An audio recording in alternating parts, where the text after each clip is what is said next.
are you planning your next solo trip?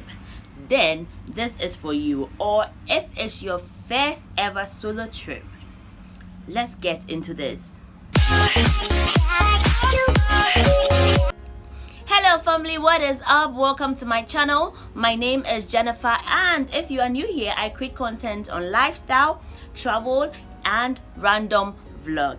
Today we are going to talk about how to plan a solo trip. I know most of us want to go on trips, but we are wondering, what if my friends cannot go with me? Can I go on a trip alone? Stay tuned and learn more.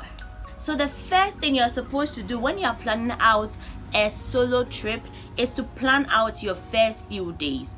So before you even move or pack or make an intention of going to a destination, I'm sure by now you would have known where you want to go to. So what do you do next? You plan all the things you would want to do. For example, if you plan on going to Cape Coast, you should list out the places you would want to go to.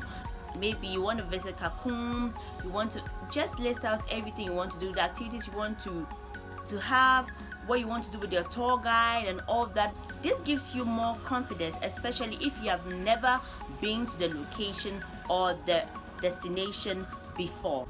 So after planning out your first few days, what you are supposed to do is to research on your destination.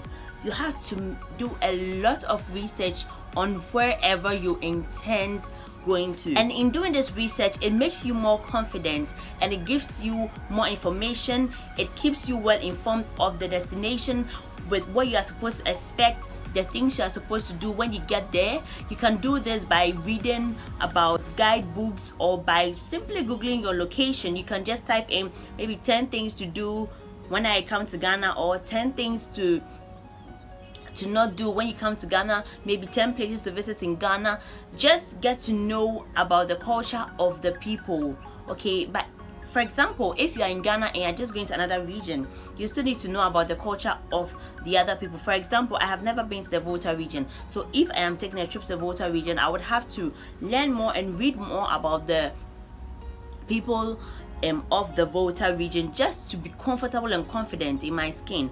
Also, you can search for videos on YouTube that would let you know how the place looks like. For example, if I'm traveling to the Volta region, I can just type in maybe the Volta region or destinations in Volta region, or even the place I intend going specifically. And you all know that YouTube is a search engine, so automatically it would bring out things you might not know about the place to just make you comfortable and prepared. Also, one important thing is to have copy of all your documents. You should have your ID card on you. You should have your passport if you are traveling outside the country to Ghana. You should have all your relevant documents, the receipts to your hotels you've booked, any other thing that you think would be important when you go on your trip.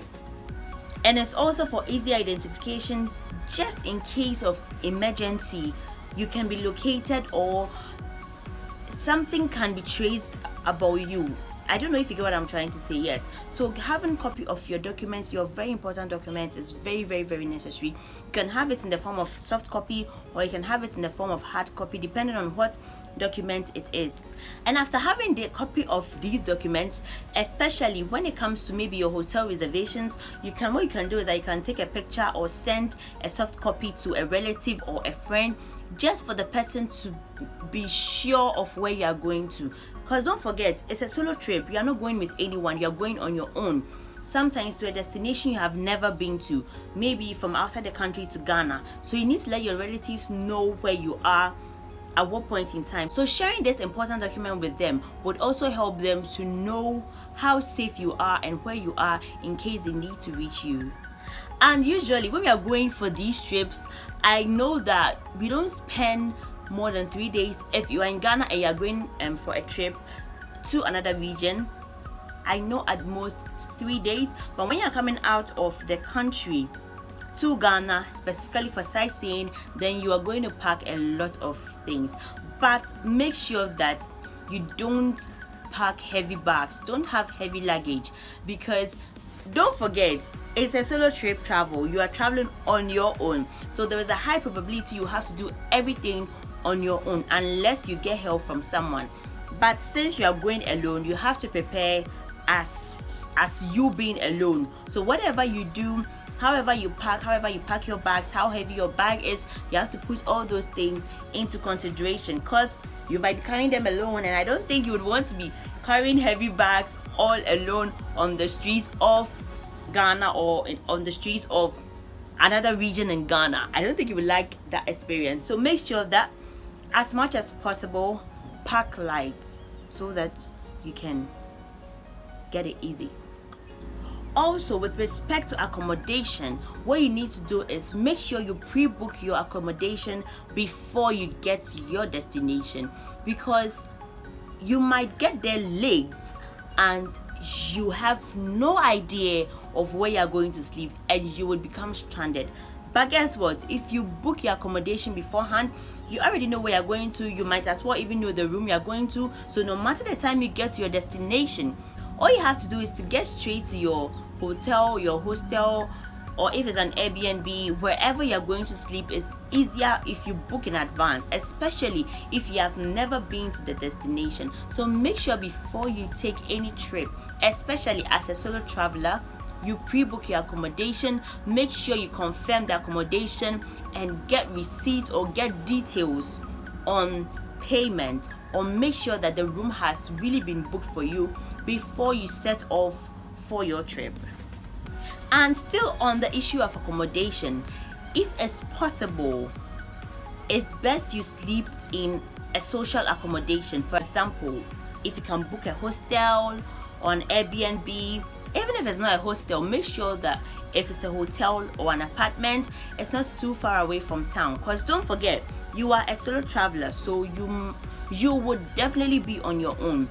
But the advantage of living or accommodating in a social accommodation is the fact that you'll be able to meet new people, you can make friends, you wouldn't feel lonely, you wouldn't feel bored, you can create connections, and also safety reasons. Okay, so if you are in an apartment or in a hostel with other people, you would feel safe, not in the same room, but for example, my room is here, another room is there with people there, and I know they are all travelers like me, and it makes you feel safe and confident. So consider that. Still on the socialization part, be open to meeting new people. As a solo traveler, be open to meeting new people, because I'm very sure wherever or whatever destination you plan on visiting, there will be other travelers like you, other solo travelers like you, or travelers who came in groups.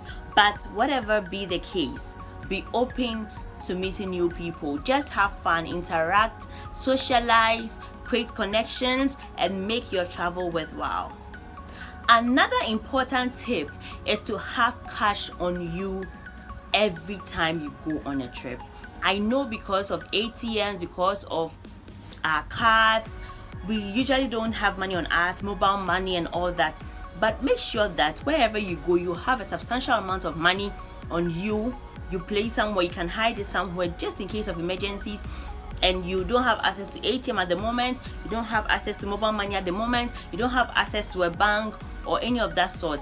Just make sure that you have a substantial amount of money that you can rely on in case of an emergency, or in case you need to get something as soon as possible and there are no banks around, or not there are no banks around, but maybe it's too late to go to the bank, it's too late to use the ATM, it's too late to use mobile money. So make sure you have enough cash on you every time you go on a trip. Last but not least, trust your instincts whenever you go on a trip, even if it's not a solo trip. Trust your instincts. If you go to a destination or you go to an accommodation, for example, you go to a hotel or hostel or wherever, and your instincts tells you not to be at the place, or you don't feel right about the place, please, you know yourself, just don't go there, just don't be there. If you feel you are not comfortable here, or you feel the place is not safe for you, I know you pay to come there, you will want to enjoy, but it's better to be safe than sorry. So if you don't, your intuition, you feel so, I'm sure you get what I'm trying to say. You don't feel so good about the place, or if not the whole place, maybe about a particular thing happening. Maybe you don't feel safe around your tourist guide, you don't feel safe around your hostel, you don't feel safe in the hotel you are in, or you don't feel safe in the room you are in. Just speak out, and if it's possible, something can be done about it. Just speak out for something to be done. But if you feel generally you are not feeling safe where you are, please and please again, don't stay there.